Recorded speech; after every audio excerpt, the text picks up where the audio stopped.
நீங்கள் எல்லாருமே ரொம்பவே ஆவலாக எதிர்பார்த்துட்டு இருந்த கிவ் அவே வின்னர் அனௌன்ஸ்மெண்ட் தான் பார்க்க போகிறோம். இன்றைக்கி வீடியோ பார்த்தீங்கன்னா ஒரு ஸ்பெஷலான ஒரு லஞ்ச் மெனுவாக தான் இருக்க போகுது. ஸோ ஃபஸ்ட்டு வின்னர் யாருன்னு பார்த்தீங்கன்னா, அடுத்த வின்னர் யாருன்னு பார்த்தீங்கன்னா கூடவே நான் இன்னொரு ஹாப்பியான விஷயத்தை நான் வந்து அனௌன்ஸ் பண்ணலான்னு இருக்கேன். பார்த்துக்கமா, என்னது கத்திரிக்காயில் பிரியாணியா?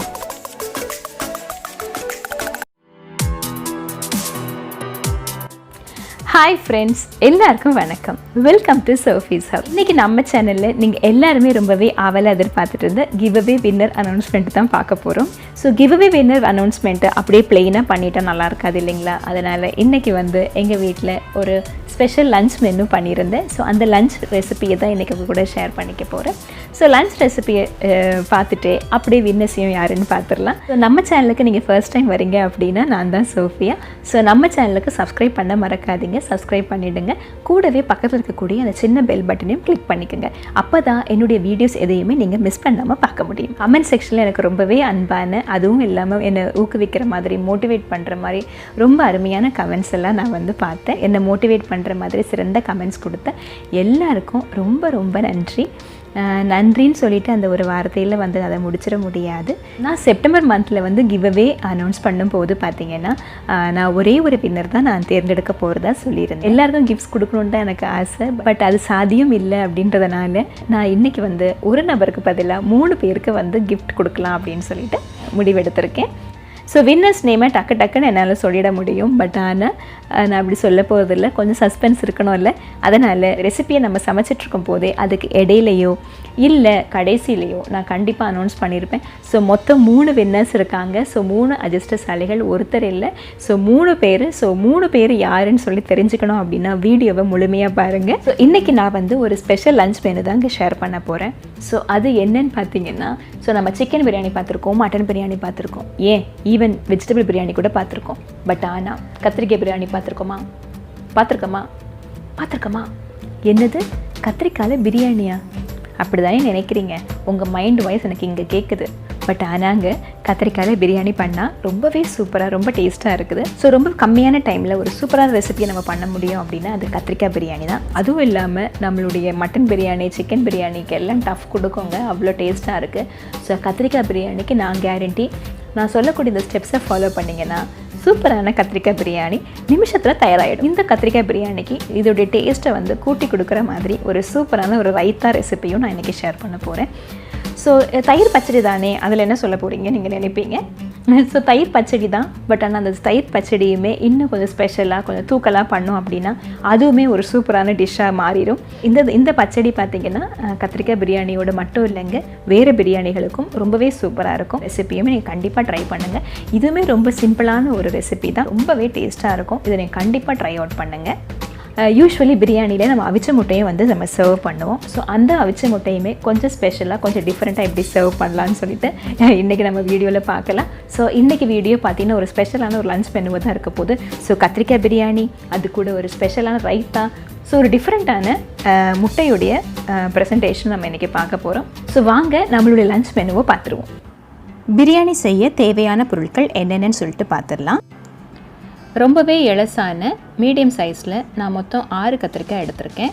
ஸோ இந்த 6 கத்திரிக்காவை இந்த மாதிரி நம்ம கீறி வச்சுக்கலாம். அப்போ தான் மசாலா நல்லா இறங்கும். அடுத்து பார்த்திங்கன்னா நன்கு அறிந்த 4 பெரிய வெங்காயம், 3 பெரிய தக்காளி, கட் பண்ணாமல் முழுசாக இருக்கக்கூடிய 5 பச்சை மிளகாய். அடுத்து பார்த்திங்கன்னா 1 டேபிள் ஸ்பூன் இஞ்சி பூண்டு விழுது. அடுத்து பார்த்திங்கன்னா கொத்தமல்லி புதினா தழை 2த்தையும் சேர்த்து நான் கட் பண்ணி 2 கைப்பிடி வச்சுருக்கேன். அடுத்து பார்த்திங்கன்னா 4 கப்பு திக்கான தேங்காய் பால். அடுத்து பார்த்திங்கன்னா தாளிக்கிறதுக்கு 1 டீஸ்பூன் சோம்பு, கொஞ்சோண்டு பட்டை, 4 லவங்கம், ஒரு 4-5 ஏலக்காய், 2 பிரிஞ்சி இலை. அடுத்து பார்த்திங்கன்னா 2 கப்பு சீரக சம்பா அரிசி எடுத்துக்கலாம். இதை நல்லா க்ளீன் பண்ணி வாஷ் பண்ணிவிட்டு ஒரு 1/4 மணி நேரம் ஊற வச்சுக்கலாம். இன்றைக்கி சைட் டிஷ்க்காக நான் 4 முட்டையை அவிச்சிக்க போகிறேன். இன்றைக்கி நான் வந்து குக்கரில் தான் பிரியாணி பண்ண போகிறேன். அதில் 1 டேபிள் ஸ்பூன் நல்லெண்ணெய் சேர்த்துட்டு கூடவே 1 டேபிள் ஸ்பூன் நெய்யும் சேர்த்துக்கலாம். எண்ணெய் நல்லா காஞ்சதும் அதில் இந்த பட்டை வகை எல்லாத்தையும் சேர்த்துடலாம். நல்லா பொரிஞ்சு வரட்டும், அப்போ தான் வாசனையாக இருக்கும். நல்லா பொரிஞ்சு வந்ததுமே அதில் நம்ம நறுக்கி வச்சுருந்த வெங்காயத்தையும் பச்சை மிளகாவையும் சேர்த்துட்டு நம்ம நல்லா வதக்கி விட்டுடலாம். ஸோ வெங்காயம் வதங்கிறதுக்கு கொஞ்சம் உப்பு சேர்த்துக்கலாம். வெங்காயம் ஓரளவுக்கு நல்லா வதங்கினோடனே அதில் 1 டேபிள் ஸ்பூன் இஞ்சி பூண்டு விழுது சேர்த்துக்கலாம். இதையும் சேர்த்துட்டு நல்லா வதக்கி விட்டுடலாம். இது நல்லா வதங்கின உடனே நம்ம நறுக்கி வச்சுருக்க தக்காளி அதில் ஆட் பண்ணிக்கலாம். தக்காளியை சேர்த்துட்டு தக்காளி வதங்கிறதுக்கு கொஞ்சோண்டு மஞ்சள் பொடி அதில் ஆட் பண்ணிப்போம். இப்போ எல்லாம் சேர்த்துட்டு நம்ம நல்லா வதக்கிடலாம். நல்லா வதங்கிறதுக்கு கொஞ்சம் நேரம் மூடி போட்டு வச்சோம் அப்படின்னா நல்லா வதங்கிடும். பாருங்கள், நல்லா வதங்கிருச்சு. நல்லா மசிக்கிற மாதிரி நல்லா வதங்கின உடனே அதில் நம்ம நறுக்கி வச்சுருக்க கொத்தமல்லி புதினா தழையை சேர்த்துருவோம். இதையும் நம்ம சேர்த்துட்டு நல்லா வதக்கிடலாம். கொஞ்சம் நேரம் மூடி போட்டு வச்சோம் அப்படின்னா நல்லா வதங்கிடும். இப்போ நல்லா சுருளை வதங்கின உடனே இதில் தேவையான மசாலா பொருளையும் சேர்த்துருவோம்.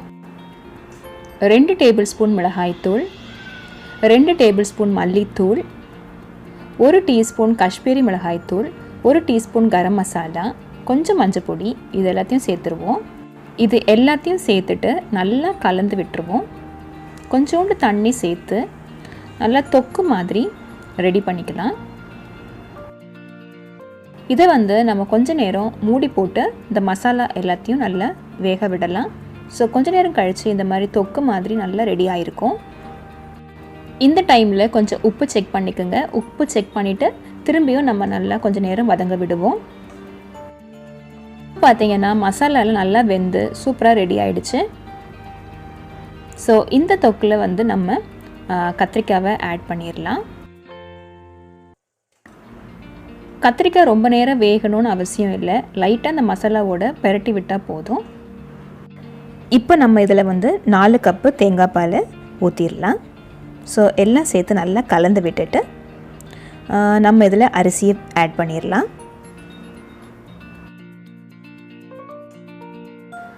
ஸோ எல்லாம் சேர்த்து நல்லா கலந்து விட்டுக்கலாம். இந்த மாதிரி லைட்டாக கொதி வந்த உடனே நம்ம குக்கர் மூடி போட்டு மூடிடுவோம். பட் ஆனால் நம்ம வெயிட் போட வேண்டாம்.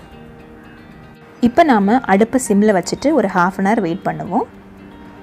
1/2 அன் ஹவர் கழித்து அடுப்பை ஆஃப் பண்ணிவிட்டு ஒரு 5 மினிட்ஸ் கழித்து நம்ம திறந்து பார்த்தோம் அப்படின்னா சூப்பரான மணக்க கத்திரிக்காய் பிரியாணி ரெடி ஆயிடுச்சு.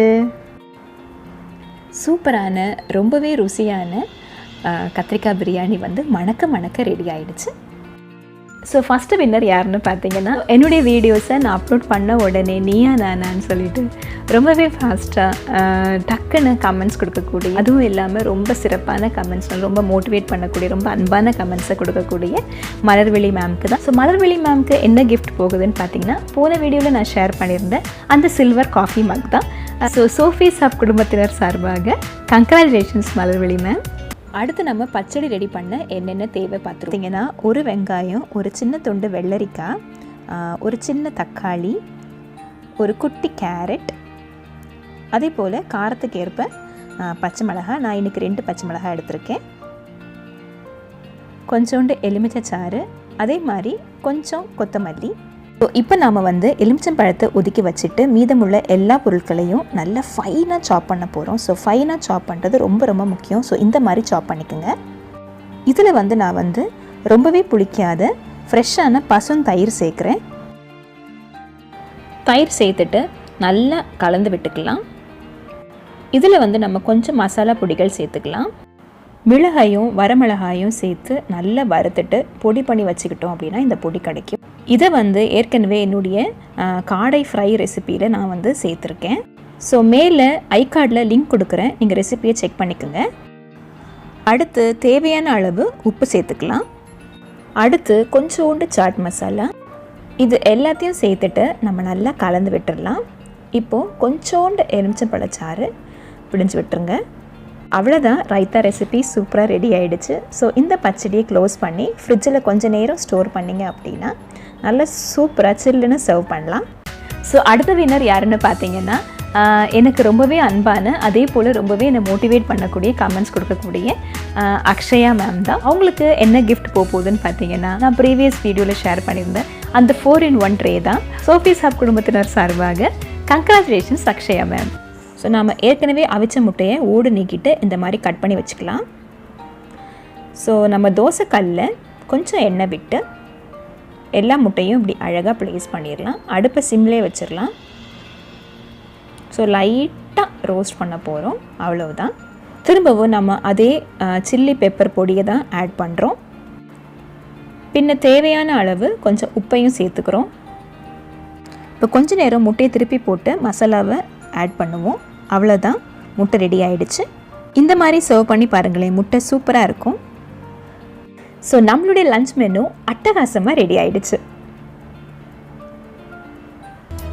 ஸோ அடுத்த வின்னர் யாருன்னு பார்த்தீங்கன்னா, எனக்கு ரொம்பவே சுட்டுத்தனமாக ரொம்ப க்யூட்டாக கமெண்ட்ஸ் பண்ணக்கூடிய லாலிபாப் மேம் தான். அவங்களுக்கு நான் கொடுக்கக்கூடிய கிஃப்ட் என்னன்னு பார்த்தீங்கன்னா, நான் ப்ரீவியஸ் வீடியோவில் ஷேர் பண்ணியிருந்தேன் அந்த பெயிண்டிங் கிஃப்ட் தான். ஸோ சோஃபீஸ் ஹப் குடும்பத்தினர் சார்பாக கங்க்ராச்சுலேஷன்ஸ் லாலிபாப் மேம். கமெண்ட்ஸ் பண்ண மற்ற சப்ஸ்கிரைபர்ஸ் வந்து டிசப்பாயிண்ட் ஆகிட வேண்டாம். ஸோ இன்றைக்கி வந்து ஒரு ஹாப்பியான டேன்றதுனால இது கூடவே நான் இன்னொரு ஹாப்பியான விஷயத்தை நான் வந்து அனௌன்ஸ் பண்ணலான் இருக்கேன். ஸோ இந்த கிவ்அவே இங்கே நிற்க போகிறதில்ல. இது வந்து அக்டோபர் மாதமும் கண்டினியூ ஆக போகுது. ஸோ உங்களுடைய பேர் ஆதரவை கண்டினியூஸாக கொடுத்துட்டே இருங்க. ஸோ கண்டிப்பாக அடுத்த செட் வின்னர்ஸில் வந்து உங்கள் நேம் வரக்கூடிய வாய்ப்புகள் அதிகமாக இருக்குது. ஸோ மோட்டிவேட்டடாக இருங்க, கண்டிப்பாக கிஃப்ட்ஸ் நீங்களும் பெறலாம். அதுக்கு நீங்கள் செய்ய வேண்டியது பார்த்தீங்கன்னா ரொம்பவே சிம்பிளான விஷயங்கள் தான். ஆல்ரெடி என்னுடைய வீடியோஸை பார்க்குறவங்களுக்கு இது இந்த ரூல்ஸ் தெரியும். பட் ஆனால் புதுசாக வந்திருக்கீங்க அப்படின்னா சேனலுக்கு சப்ஸ்கிரைப் பண்ணிவிடுங்க. என்னுடைய வீடியோஸை லைக் பண்ணிவிட்டு கண்டிப்பாக உங்கள் ஃப்ரெண்ட்ஸ் அண்ட் ஃபேமிலியோட ஷேர் பண்ணிக்கோங்க. அண்ட் ரொம்பவே முக்கியமாக கமெண்ட் செக்ஷனில் கமெண்ட்ஸ் பண்ண மறக்காதீங்க. அப்போ தான் நீங்கள் யாருன்னு சொல்லிட்டு எனக்கு தெரியும். ஸோ இவ்வளோ தாங்க ஸ்டெப்ஸ். இதை நீங்கள் தொடர்ந்து நீங்கள் இந்த அக்டோபர் மந்த் ஃபுல்லாக ஃபாலோ பண்ணிங்க அப்படின்னா கண்டிப்பாக அக்டோபர் மந்த் முடியும் போது நீங்களும் வின்னராக இருக்கலாம். ஓகேங்களா? So September month giveaway winners போல் அக்டோபர் மந்த்லேயும் நான் நிறைய வின்னர்ஸை எதிர்பார்க்குறேன். கண்டிப்பாக நீங்கள் வந்து கிவ்அவே கான்டெஸ்ட்டில் கலந்துக்குங்க. உங்களுடைய ஃப்ரெண்ட்ஸ், ஃபேமிலி மெம்பர்ஸ் எல்லாரையுமே மோட்டிவேட் பண்ணுங்கள். எல்லோரும் வந்து இந்த கிவ்அவே கான்டெஸ்ட்டில் டேக் பார்ட் பண்ணுங்கள். கண்டிப்பாக கிஃப்ட்ஸ் வந்து நல்ல சூப்பரான க்யூட்டான கிஃப்ட்ஸ்லாம் காத்திருக்கு. நான் ஷேர் பண்ணியிருந்த இந்த வீடியோ உங்களுக்கு பிடிச்சிருந்ததுன்னா அதே போல் இந்த லஞ்ச் மெனுவை நீங்கள் ட்ரை அவுட் பண்ணிவிட்டு ஸோ உங்களுடைய கமெண்ட்ஸை எங்களோட கண்டிப்பாக ஷேர் பண்ணிக்கோங்க. அப்போ தான் எனக்கு ரொம்பவே மோட்டிவேஷனாக இருக்கும். அடுத்த ஒரு சூப்பரான வீடியோவில் உங்களை நான் சந்திக்கிற வரைக்கும் உங்களிடமிருந்து விடைபெறுவது உங்கள் சோஃபியா. பாய். எப்பொழுதும் சந்தோஷமாக சிரிச்சுக்கிட்டே இருங்க.